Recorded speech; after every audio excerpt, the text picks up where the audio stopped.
Aj, šukrula, Romalin pozdravi na Mare Frale Kamberi, poznato saksafonist i granatađija, Tarot Zildorf.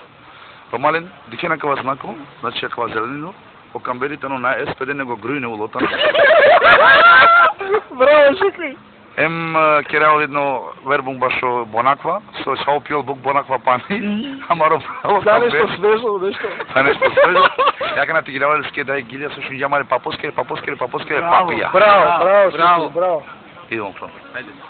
Dayler bina. Harmonia.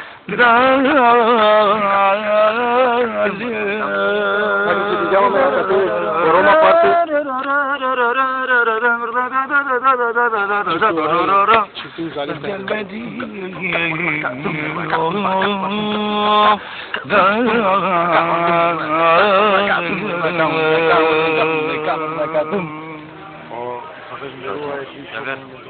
Ama yek talaba Tekileri memali. Haydi.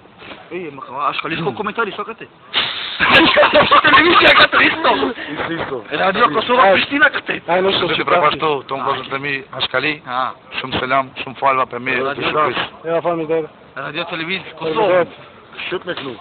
Akiti gilama mari pralesi ekambere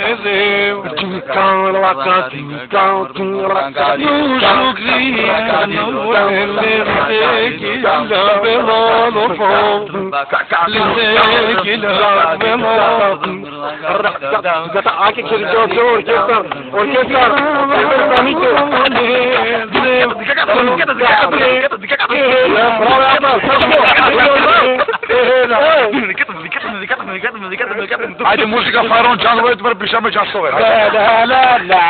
Bravo. Ajde momci. Ajde tiuše muzikaki. Ajde.